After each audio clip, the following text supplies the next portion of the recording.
talk about a C.Diff. There's a whole new guidelines have come out for the treatment of C.Diff. And, C.Diff, as you know, it's sort of overwhelming the big hospitals. I wanted to present the case that I saw on Saturday. I'll give you an example of some of the new things that are going on. This is a patient who we saw on Saturday. He's a 79-year-old debilitated patient. He came from a skilled facility with multiple episodes of watery diarrhea and fever. He had been, in the last month, had 3 hospitalizations, one for hip surgery for a pinning. He had a GI bleed, he had heart failure, and he's got some kind of skin condition for which he's on very strong immunosuppressive drugs and prednisone. So very high risk for C.Diff. The test done at the skilled facility showed a PCR positive for C.Diff toxin gene. So just to review, we've talked about it before. What does that mean? How would you interpret a positive PCR test? It's like the common antigen. It basically tells you that you have the C.Diff in the stool and you have a C.Diff that could potentially produce the toxin, but doesn't tell you whether or not the toxin is being produced. And they did a NAP1 positive strain. So the PCR test told us that if this patient had severe disease, he's much more likely to have a bad outcome. They didn't do a toxin EIA, but clinically, you don't even need it. This guy is having watery, mucousy, diarrhea, fever, belly pain. So you could accept that as being positive for C. difficile. So we talked last time how we prefer to use the toxin, but this case is obviously C. diff. So he was admitted on Friday.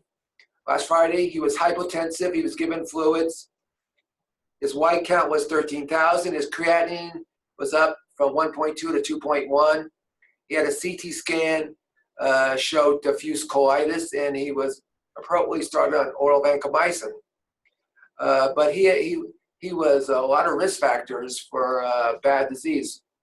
We've talked about the NAT1 strain itself being a risk factor. His renal insufficiency and hypotension are all, and the age greater than 65. So this is a guy who should be a flag, something bad may happen. So I saw him on Saturday, at which point he was confused. And when I touched his belly, there was rebound on the exam.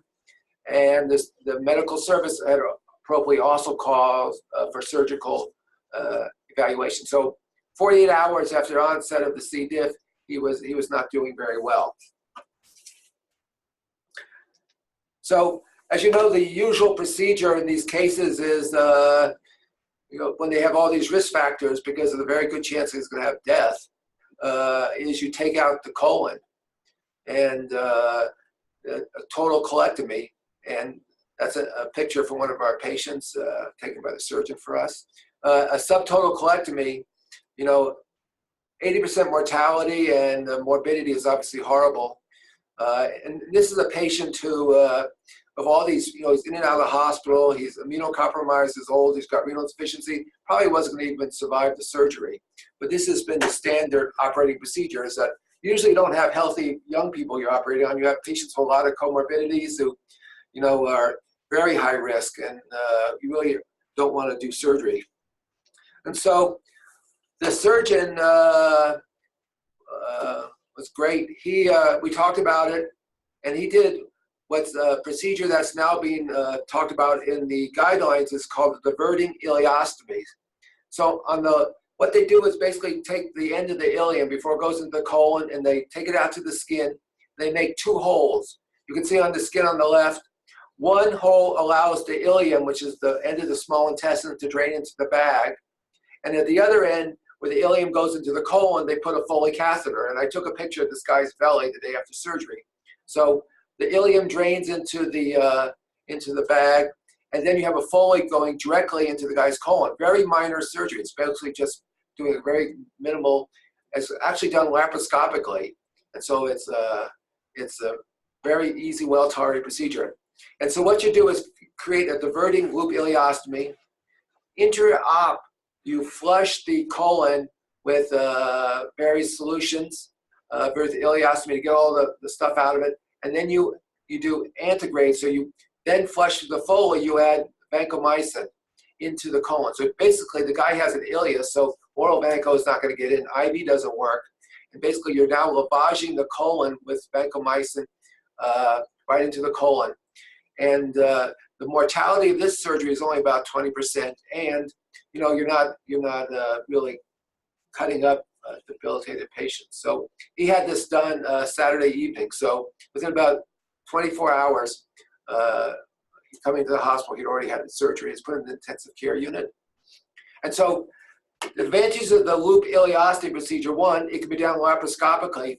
And the surgeon was telling me if he goes in with a laparoscope and he sees necrotic colon, obviously he can't do this, he would have to take out the colectomy. But he said that the tissue will look pretty good. So it's also minor surgery. You're not taking, you can reverse it without sequelae when it's completed. And it's so well tolerated. Oftentimes with patients with C.Diff, it's grandma, she's got problems, should we do this? But oftentimes you delay a few days before even considering the surgery. By that time, the patient's non-salvageable, they have necrotic tissue. So this is the kind of procedure you can do right up front, even with debilitated patients, because it is a minor procedure versus taking their colons out. And we've all seen the patients who end up colectomy, it's like, should we do it? What should we do? Give it another day or two. And by that time, the mortality is, they're going to certainly die. So you can delay doing a colectomy. I mean, in the past, you do colectomies. The patient's not salvageable. And as I said, the mortality is less than 20%. About 2 years ago, over there in Nevada, we had a patient who had a white count of 103,000. She underwent this procedure, and she actually walked out of the hospital, I think, in 2 days. She did remarkable. So, if it doesn't work, fine, but at least you're not carving the patient up before they die. All right, so this is the loop ileostomy, should definitely be considered. And so this was one new breakthrough, because again, it's horrible when you have these colectomy and the patients suffer for a day or a week or so after, then they eventually die. So it'd be nice to avoid this really toxic and nasty procedure. Another thing just came out March 1st, the clinical infectious diseases. And this was a retrospective study done in France. And they looked at everybody who came with primary C.Diff. So these are not relapsers, these are patients who have their first incidence of C.Diff. And it was about 200 patients they looked at retrospectively. And they randomized, they saw who was treated with just medical treatment, where they put on, IV flagyl, oral vancomycin, and those who got medical treatment plus stool transplants. So they were either treated just with medical therapy or medical therapy with an immediate stool transplant. Traditionally, we don't do stool transplants when patients first admission. We wait to see if they relapse, and we don't usually do it when they're very sick. And they wanted to look at how patients with severe C.Diff or non-severe C.Diff did with the stool transplant. They defined severe C.Diff as either a white count greater than 15,000, an albumin less than 3, a greater than 1.5 time increase in the creatinine, peritonitis, shock, or megacolon. So any kind of complications. Patients we saw here, he had an albumin less than 3. It was like 2.7. His creatinine had gone up more than almost double. So he had, and definitely had peritonitis. So he had a lot of risk factors besides for it. So he would be considered a severe C.Diff. So they then looked at how each factor, what factors predicted death. And they looked at each one individually. So the NAP1 strain, okay, the one, this really nasty toxic C.Diff, very high mortality, increased the risk of death 4 times. Severe C.Diff, if they had, this is over the patients without severe C.Diff. If you had severe C.Diff, you had almost a 10-fold increased risk of death. If you had a stool transplant in a severe case, it reduced your risk of death by 92%. So, but if you did a stool transplant in someone who had not severe, basically a run-of-the-mill C.Diff, there was no advantage to it. Okay, so NAP1 strain, severe C.Diff, very high risk of death. Your risk of death went way down if you got a stool transplant in a severe case, but was no advantage at all in non-severe cases. So they said the number of patients to treat to save 1 life at 3 months was only 2. So for every 2 patients you treated, you saved 1 person's life. And this was a very dramatic graph. So On the right, where the lines are, there was no difference whether somebody got a stool transplant or didn't have a stool transplant with non-severe C. diff. So there was no advantage doing an immediate stool transplant. Somebody who on the first primary case of C. diff, there's no advantage. On the left, those who had severe C. diff, many risk factors for death, you can see a very dramatic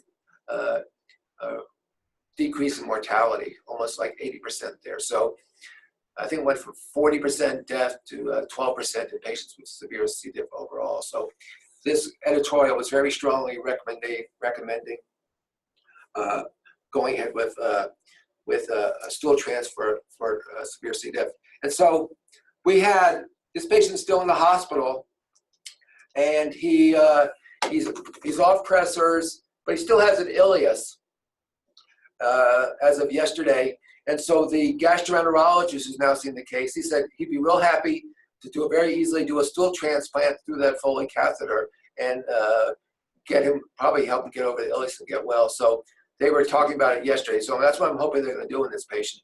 They did the diverting loop ileostomy, got the infection under control, but he has an ileus, and now to proceed with a stool transplant through the Foley catheter. So some interesting, I think more less nasty approach to patients with severe C. diff. Instead of doing colectomy, considering do a diverting loop ileostomy, which is a very simple procedure for a surgeon, and considering and/or a stool transplant.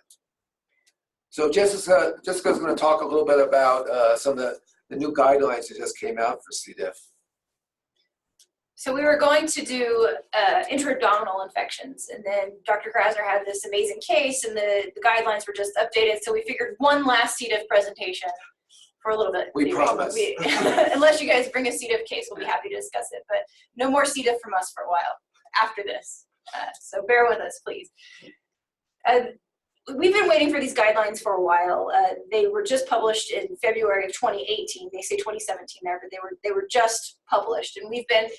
The last update to these, I believe, was in 2010, and we've been updating everybody with the literature, but it's I'll present this to kind of show how right we were in some cases, and maybe we'll disagree at some points during it, but really to compare and contrast the 2010 to 2017 and really talk about the highlights, many of which we talk about fairly often in this clinic. And also moving forward, the pediatrics, this is the first year that pediatrics was addressed in these guidelines in particular. The slides focus on adults until really the last slide when I do have one slide for pediatric patients. So assume this is adults moving forward. Let me make a plug real quick. Next month, we will have our complex pediatrics clinic, and we'll be discussing the use of antibiotics in pediatrics. So nice. That will be April 6th for that one. So the first thing is, who do you test? And this is something that we've spent a lot of time on in this clinic. And it's nice to see the guidelines really stress the importance of who you test. Picking who you test is very important. They prefer testing in patients that have unexplained, new onset, unformed stool, 3 or more in a 24-hour period. So this is not somebody with chronic diarrhea. This is a change in diarrheal illness. And they come out and say that by selecting the right patient, you improve the quality of the result you get or the lab test that you have. So they actually give us some suggestions on how to do this. They say, don't test people who have been on laxatives for the last 48 hours, and develop, implement, and I added this piece, enforce your stool rejection criteria. Have your laboratory, we use the Bristol stool scale at our facility, and I know Dr. Krasner uses they use it at Northern Nevada, but have your lab reject formed stool. I think Northern Nevada's criteria is a lot stricter than ours, but we have started to implement this. The testing, this looks complicated, but really the point for most facilities is that if you aren't able to really get a handle on who you're testing, you should not be using PCR alone for diagnosis. If you only test those that have no other reason for C. diff, no other reason for their diarrhea, who've had no laxatives, have other signs and symptoms of C. diff, then you can probably get away with the PCR alone. But as we've said in this facility, that actually doesn't tell you if that C. difficile is producing toxin. And so the guidelines say that if you aren't able to get a good handle on who you test, you should use the toxin test. They say a two-step algorithm, toxin plus either GDH or NAT, which is also PCR. They said they didn't have enough literature to make a recommendation of toxin only, and acknowledge the data is just really not there to do that. But it is consistent with what we've been talking about in this clinic. Repeat testing. Test if cured, just don't do it. They acknowledge your patients are going to remain positive the majority of the time. They do say if your patient has recurrence, and recurrence being their diarrhea resolved, and now they have new diarrhea, and you are concerned about C. difficile recurrence, you should test. But don't use the PCR, use toxin testing, because again, these people will test positive by PCR if you test them. And most patients who have diarrhea afterwards, just like it's a post, their bowels are upset, so it takes months and months for them to get a normal bowel movement. So that's almost common. Right. They also stress the importance of implementing antimicrobial stewardship. This is a very, very strong recommendation by the committee. They talk about minimizing the frequency and the duration of high-risk antibiotics. They recommend you restricting those high-risk antibiotics. They specifically call out the fluoroquinolones, clindamycins, and cephalosporins. They do give an exception for perioperative prophylaxis for the cephalosporins, but they do recommend implementing restrictions and minimize the number of antibiotic agents prescribed. So again, just good stewardship habits will improve your C. difficile numbers in terms of prevention. Patty, did you have a question? Yes. What you just discussed as far as post-infection diarrhea being different from a relapse, and they're always going to test, or they may test positive, but it's not actually the C. diff. Well, the C. diff can be just, they're oftentimes carriers. Most people who resolve C. diff still carry the C. diff, but it's not producing a toxin. So you really want to see evidence. Look for the toxin. That's the ELISA test. Is the toxin still being made? Because, you know, you wiped out somebody's gut from clindamycin, you put them on Fecal, so their gut is not healthy, and they're going to have upset diarrhea. They're going to be almost like irritable bowel, oftentimes for weeks to months afterwards. But is it a question, is this upset gut flora, or is this really C. diff producing the toxin? Because they're going to be a carrier no matter what. So you want to look for the toxin that actually produces the C. diff. And so don't get the PCR, just order the toxin test itself, the ELISA test for the toxin. Okay, that will say if it's negative, then you just say, you know, diet changes, yogurt and stuff like that. Don't put them back on vancomycin. Okay. You have to realize that once you're treated for C. diff, your bowel flora takes a big hit, and it won't come back for a couple of months. So, you know, probiotics maybe have a role here. I guess even Lomotil, because you don't have the C. diffs. But basically, you want to, is this, before you retreat them, which we see happen all the time, they're doing PCRs, the PCR is positive, but they're just carriers. The question is, are they actually producing the toxin? Or do they have actual active disease? Then you get the toxin test, or just use that to decide whether or not to treat them. Thank you. Thanks for the question.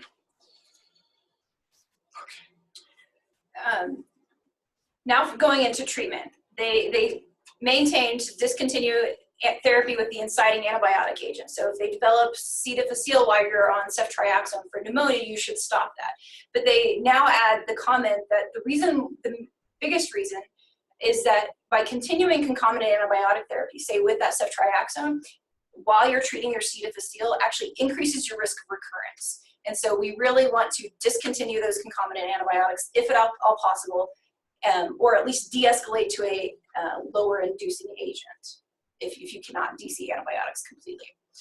The treatment guideline, the actual treatment recommendations are quite a bit different, and we were anticipating this, but with primarily the removal of oral metronidazole for treatment of mild C. difficile.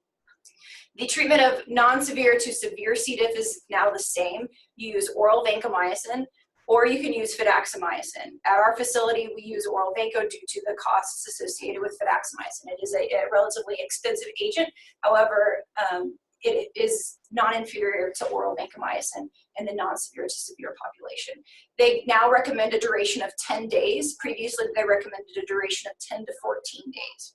They do make a comment that you can extend up to 14 days if you're still having diarrhea at 10 days, but they stress the 10-day time frame. And why did they drop metronidazole? They dropped metronidazole because it is inferior to oral vancomycin. It does not do well compared to oral vancomycin. You want vancomycin if you have C. difficile or your family member has C. difficile, which goes to Mike's favorite presentation title of all time. What? Oh, come on.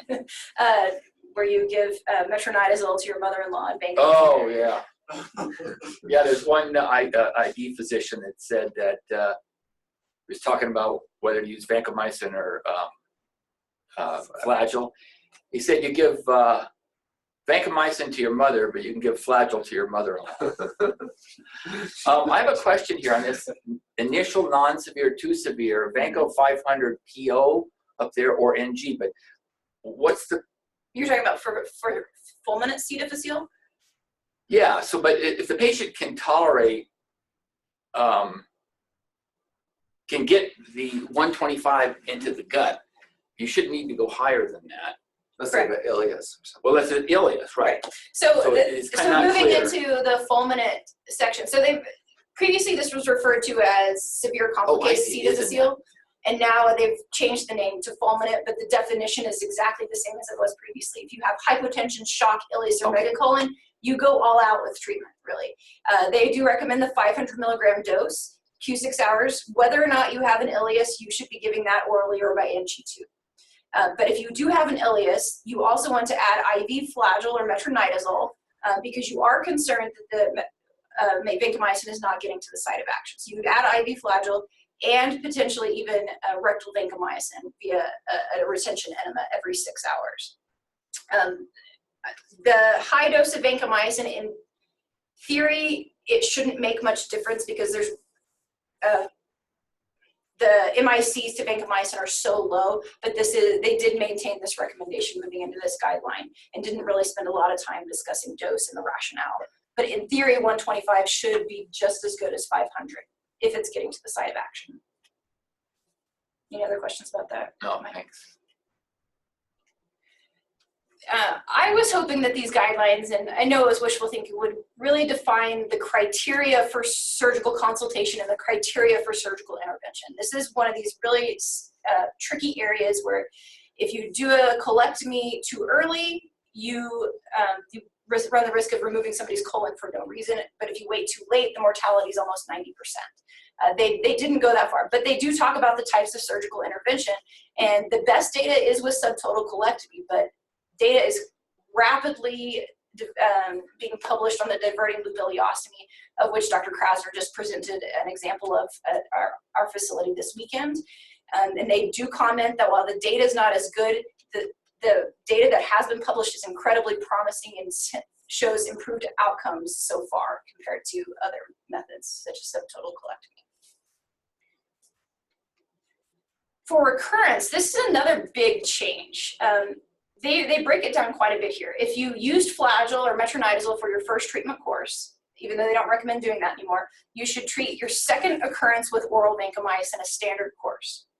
However, if you used Vanco for your first treatment course and you now have a second occurrence, you should go straight to a pulse taper regimen of Vanco over a several-week period.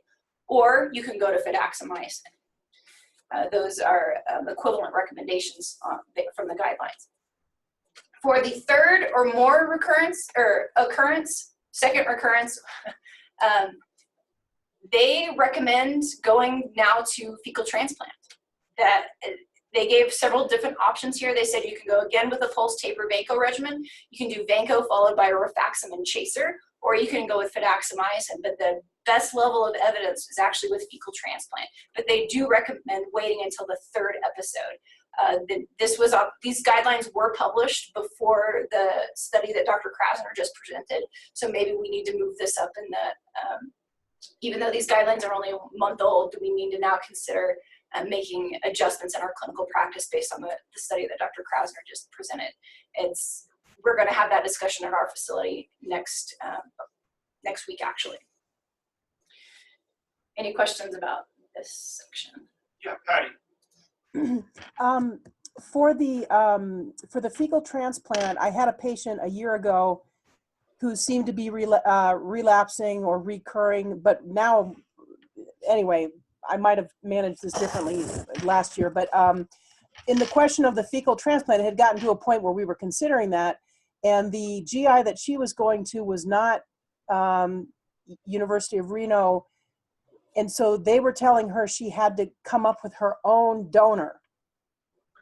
And so I don't know, I never figured out why that was, you know, that you had to go to UNR in order to get a selected donor, you know, and we know that the donors have to be selected carefully. I just wondered if you knew anything about where people in our area can get a fecal transplant.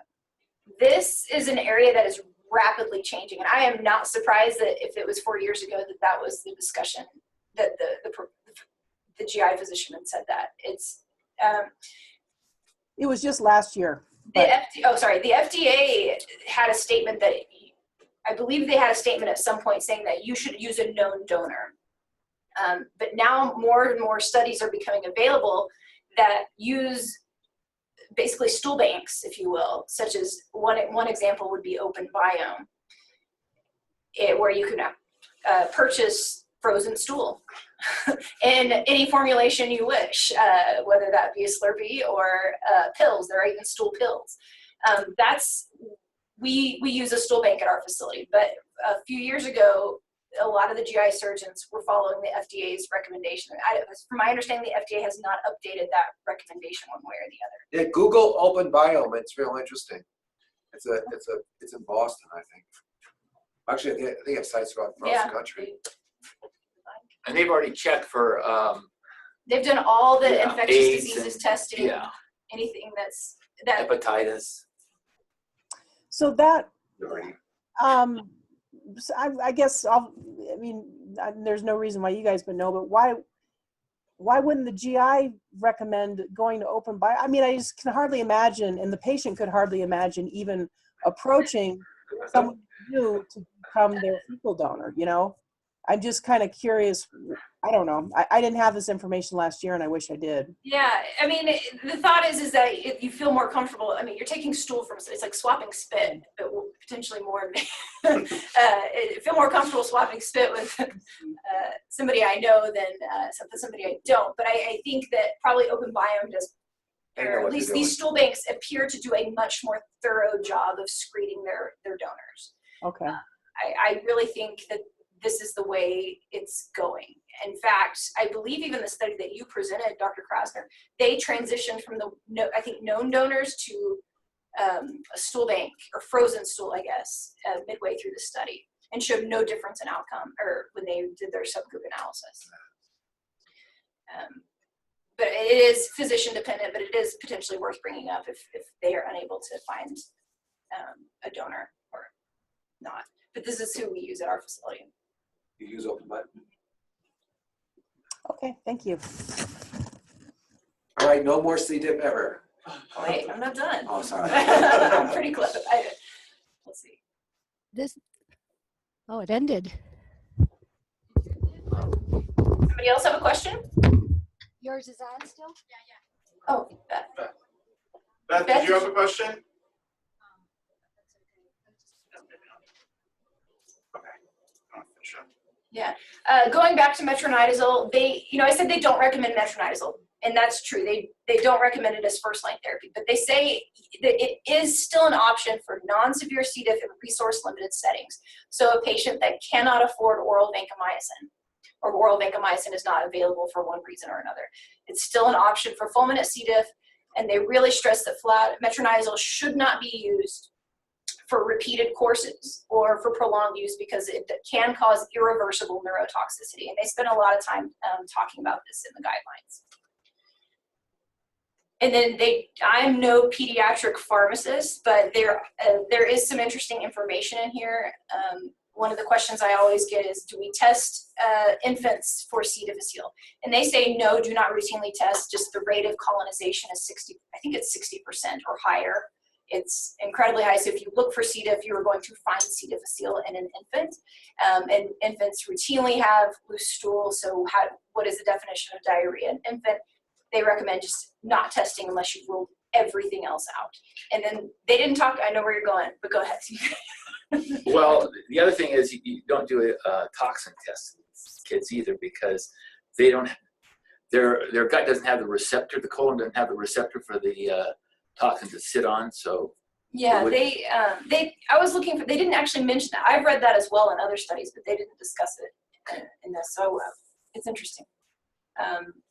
But they do have flagell. I put the treatment guidelines up here for the pediatric population, but they do have metronidazole on for first-line treatment in non-severe kids.